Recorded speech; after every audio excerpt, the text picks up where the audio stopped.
कलबुर्गी अभिवृद्धि पर समिति की ओर से कलबुर्गी में शहर की अभिवृद्धि शिक्षा जागरूकता पर एक विशेष कार्यक्रम आयोजित किया गया था, जिसमें मेयर येलप्पा नाइकोडी मुख्य अतिथि थे। वहीं समिति की ओर से Mallana Madiwal, doctor Peerzada Fahimuddin, syndicate members Gulbarga university का सम्मान किया गया।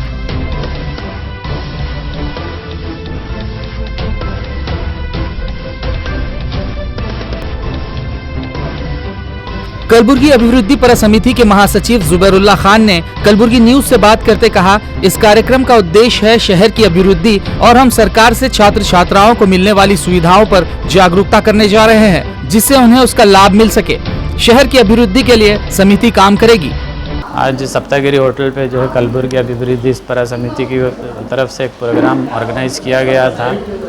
इसमें जो है हमारे सिंडिकेट मेंबर, 2 सिंडिकेट मेंबर और मेयर साहब मौलाना मदीवाल साहब, फहीमुद्दीन पीरजादा साहब तशरीफ़ लाए। मैं इनका बहुत बहुत शुक्रिया अदा करता हूँ।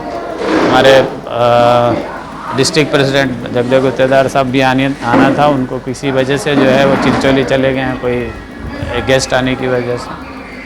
बाकी सब जो भी आए हैं, मैं उनका सबका शुक्रिया अदा करता हूँ। और ये कलबुर्गी अभिवृद्धि का जो मकसद है, ये सिटीजन्स ऑफ गुलबर्गा को अवेयर कराना डेवलपमेंट के लिए, ये इसका है। और ये वॉलंटरीली एक ऑर्गेनाइजेशन है, वॉलंटरीली हम लोग काम कर रहे हैं। इसका कोई पॉलिटिकल मकसद नहीं है, कोई पॉलिटिकल एस्पिरेशन नहीं है। हम ये चाहते हैं हमारा शहर जो है तरक्की करे, तरक्की की राह पे रहे। और आप सबसे भी हम मतलब इसमें हमारा साथ देने की गुजारिश करते हैं। तर्ज अमल में संगठन का जब तक एक अच्छा संगठन, अच्छा मजबूत संगठन नहीं होता, तब तक है ना ये हमारे एमएलएज हैं, मिनिस्टर्स हैं, वो लोग है ना सही काम नहीं कर सकते। आप उनको जाकर बताना होता है, आप उनको अगर कोई गलत काम कर रहे हैं तो टोकना होता है।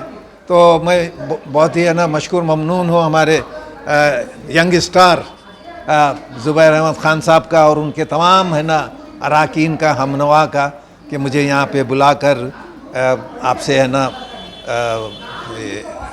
परिचय होने का और फिर थोड़ा बहुत इज़्ज़त दिए और आपको है ना आवाम को है ना आपके है ना माध्यम से मुखातिब होने का मौका दिए। शुक्रिया। आज यहाँ कलबुर्गी अभिवृद्धि पर संगठन की जानिब से हमारे को और माडीवाल साहब को बुलाया गया है और हमारी जो है तहनीत की गई है।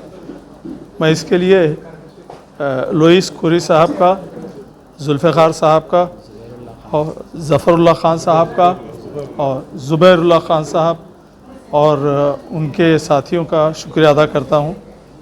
दरअसल कल मुझे रिजवान मशहूर साहब ने फ़ोन किया था कि यहाँ आना है और मैं यहाँ, ये मेरे लिए, ये समिति मेरे लिए नई है, मैं पहली बार यहाँ आया हूँ। लेकिन जो कुछ यहाँ मैंने सुना है लोगों को बात करते हुए, उससे लगता है कि सबके दिलों में इंसानियत के लिए काम करने का एक जज्बा सबके पास है और वो इंसानियत की खिदमत करना चाहते हैं। सबसे बड़ी बात यह है कि गुलबर्गा सारे कर्नाटक में एक एजुकेशनल हब है। सबसे बड़ी बात यह है कि एजुकेशनल हब है, लेकिन यहाँ के बच्चों को इस एजुकेशनल हब का बेनिफिट नहीं मिल रहा है। सबसे ये अजब लतीफ़ा है, तुरफा तमाशा है कि ये एक एजुकेशनल हब है और यहाँ के बच्चों को उसका बेनिफिट नहीं मिलता है, नौकरियों में बेनिफिट नहीं मिलता है। आज हमारे बच्चों का हाल ये है कि एक ITI भी अगर वो काम करता है तो गुलबर्गे के बाहर उसको जॉब मिलेगा, गुलबर्गे में कोई जॉब नहीं। ऐसा इस वास्ते है कि हमारे बच्चों को पढ़ने की, तालीम की, आला तालीम के लिए फैसिलिटीज़ यहाँ नहीं है। अब 371J का जो चल रहा है मामला, अगर वो सक्सेस हो जाए तो ये एजुकेशनल हब के लिए सोने पे सुहागा होगा।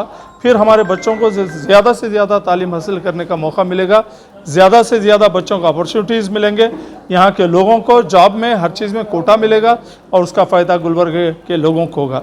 गुलबर्गा एक ऐसा मुकाम है सारे कर्नाटक में जहाँ पे हिंदू मुस्लिम में कभी कोई निफाक नहीं रहा है।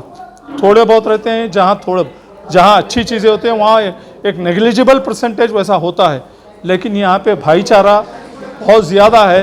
हिंदू मुस्लिम मिल के रहते हैं। यहाँ पे शरण बसवेश्वर जी का मंदिर है और ख्वाजा बंदा नवाज का जो है यहाँ पे एक दरगाह भी मौजूद है। तो यहाँ पे इन दोनों में बहुत भाईचारा था, ये पहले से भी। पहले से भी ये दोनों स्थानों में बहुत ज़्यादा भाईचारा था, वो आज भी हमारे पास मौजूद है। मैं आपके बातों को मैंने सुन के एहसास लिया, मुझे महसूस हुआ कि आप लोग जो कुछ कर रहे हैं वो इंसानियत के लिए कर रहे हैं, ये कोई पॉलिटिकल फॉर्म नहीं है। मुझे उम्मीद है और मैं और मेरे कलीग सिंडिकेट मेंबर की जानिब से वादा करता हूं आपसे कि अगर हमें आप महसूस करते हैं कि हम आपकी कुछ मदद कर सकते हैं तो हमारे को बुलाइए, हम कभी भी आपके साथ रहेंगे।